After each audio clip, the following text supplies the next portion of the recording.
Big Boss Malayalam season 6 live അപ്ഡേറ്റ്സിലേക്ക് കടക്കാം.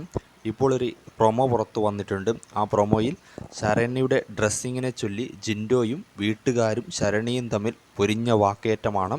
ശരണ്യയുടെ dressing ശരിയല്ല എന്ന് ജിൻഡോ പറയുന്നു. അതിനെ ചൊല്ലിയാണ് വീട്ടിൽ തർക്കം ഉണ്ടാകുന്നത്. എൻ്റെ ഡ്രസ്സിങ്ങിന് എന്താ കുഴപ്പമെന്ന് ശരണ്യ ചോദിക്കുന്നു. ആ ഡ്രസ്സിങ്ങിന് കുഴപ്പമുണ്ടെന്നും വീട്ടുകാരും കുട്ടികളും കുടുംബം എല്ലാം കാണുന്ന ഷോയാണിത്.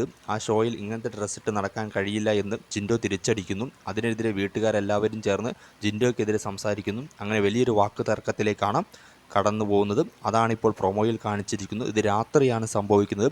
കുറച്ച് കഴിഞ്ഞാൽ ഇത് ലൈവിൽ കാണാൻ സാധിക്കുന്നതായിരിക്കും. അങ്ങനെ ജിൻഡോ പുതിയ ഒരു കണ്ടൻറ് ക്രിയേഷന് വേണ്ടി എടുത്തിട്ടതാണെന്ന് തോന്നുന്നു. ശരണ്യയുടെ ഡ്രസ്സിങ് പ്രശ്നമാണ്, അത് കുടുംബ പ്രേക്ഷകർക്ക് ഇഷ്ടപ്പെടില്ല, കുട്ടികൾക്ക് ഇഷ്ടപ്പെടില്ല തുടങ്ങിയ കാര്യങ്ങളാണ് ജിൻഡോ മുന്നോട്ട് വെക്കുന്നത്. അത് എൻ്റെ ഭർത്താവിനും എൻ്റെ കുടുംബത്തിനും ഇല്ലാത്ത പ്രശ്നം നിങ്ങൾ നോക്കേണ്ട ആവശ്യമില്ല എന്ന് ശരണ്യ തിരിച്ചു പറയുന്നു. ബാക്കി നമുക്ക് ലൈവിൽ എങ്ങനെയാണ് സംഭവിക്കുന്നതെന്ന് നോക്കാം.